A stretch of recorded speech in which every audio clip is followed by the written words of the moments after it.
I'll be using Insta Poker, a great game available on the iPhone and iPad, to give you some insight into my thought process throughout the hand. So I'm playing the LAPC in Commerce, California, which is just outside of Los Angeles, and vying for a first prize of around $1.5 million. As soon as I sit down, maybe a half hour into play, I'm dealt the Deuce Five of spades. Everyone's still around where they started with starting stacks, as you can see, and generally this would be a pretty easy fold. However, the blinds are really small, the stacks are deep, and I feel really confident in my ability to play well at this table. Also, you'll notice that the two best players, the two top pros, have already folded and are out of the hand.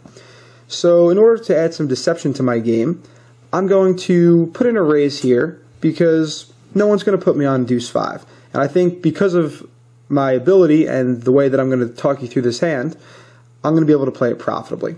So if I'm going to be raising a wide range of hands like this, I'm going to keep the pot small and keep it under my control. So I'm just going to raise to 200, which is the minimum raise.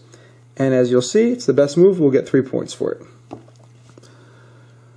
So moving forward, we're going to get a call from the button. And the big blind has decided to raise us to 700. This spot is not exactly where we want it to be. We much rather would have seen a cheap flop for only 200. But being in this situation, we'll go ahead and examine the big blind. Now this is a middle-aged man who appears to have a fairly straight, tight forward style. And even though we've only played with him for a little while, I think that's a fairly accurate assessment. Because of that, we're going to know that he's playing a pretty tight range of premium hands. This will be Jacks plus and Ace King, maybe sometimes Ace Queen. Now, even though our hand is far behind that, I only have to call 500 more, and if I hit the right flop, I could potentially win all 30,000 or so of his chips. Because of that, and because of the fact that I really won't lose many chips when I miss the flop, I think I can still call this and play this hand profitably in position. So we're going to go ahead and call, and as you see, we made the best move.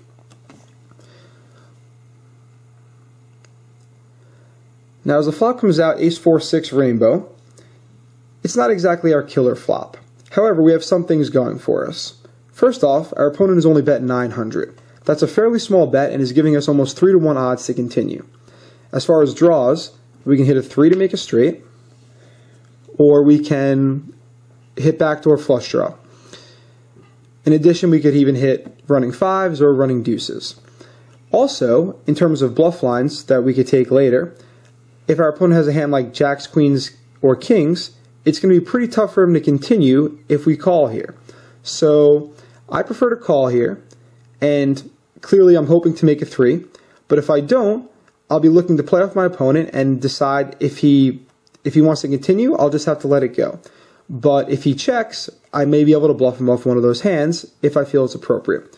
So we're going to call for now and see what happens. I happen to hit the 3. That's great news for us. Now I have what is essentially the nuts. 5-7 is actually the best hand, but Deuce 5 is pretty darn close to the best. And since our opponent never has 5-7, we can go ahead and say that we have the nuts. And he's still betting into us. This is great for us because if he has an ace, he's not going to fold, at least not right away. And since he's bet twice into us after raising pre-flop, it's pretty certain that he's got an ace. Because of that, we want to get max value for our hand. And to get max value, we're going to have to raise. So if we raise all in, we're probably going to lose him if he only has a hand like ace-king. If he has aces for top set, he'll probably call, but we can get more money out of him by just raising a smaller amount that he'll continue with a hand like ace-king or ace-queen. If he happens to have a hand like jacks, queens, or kings, or even a hand like king-high for nothing, then we're not really going to be able to get much out of him anyway. So I like to raise to 4,500 here. As you'll see, we made the best play. And our opponent elects to make the call. Things are really shaping up great for us. Since he's bet, and called, we can pretty much assume that he has an ace. If he had top set of aces, he would have been more likely to re-raise us on the turn. So I think his most likely hand is ace-king here with maybe some ace-queens. That being the case, it's going to be pretty hard for him to lay this one down. So we want to bet an amount that gets us full value for our hand. Obviously, we're not checking. If we bet 5,000, we'll almost certainly get a call. But we won't be getting full value for our hand. If we bet 9,500, which is about 3/4 of the pot, we will be getting full value, and we'll also be able to blend our hand in with different bluff lines that we might take later on. If we're to move all in here, we'll definitely get the best value if he calls us, but going all in for double the size of the pot, it's going to be pretty tough for him to call with one pair like ace-king. If he has aces, like we mentioned, he's going to call, but at this point that seems a little bit less likely than ace-king. So I like to bet 9,500 here. As you'll see, best move for 3 points, and hopefully we'll get a call. So our opponent does make the call with ace-king just as we predicted, and we win a pretty big pot. Now, this is a situation where a lot of people will look at the hand that I just played and say, okay, you're playing crazy, you're playing 5 deuce and you got really lucky to beat ace-king.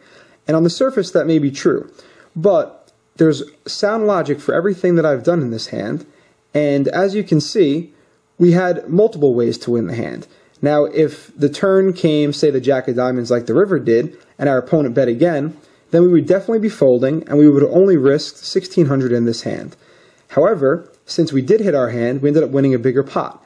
Also, if our opponent had decided to check on the turn, and it was, whether it be a blank or even a card that helps us, we can definitely bet and hope that he has a hand like jacks, queens, or kings, and then he's willing to give it up.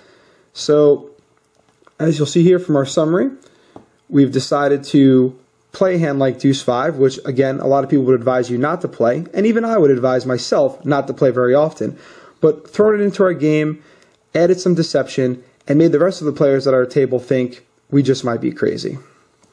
Now this was an example of a hand that I typically don't play. You can see other hands that I do play in various events by downloading Insta Poker from the Apple App Store and selecting my hand packs. You can also find other great hand packs in Insta Poker authored by top professionals like myself.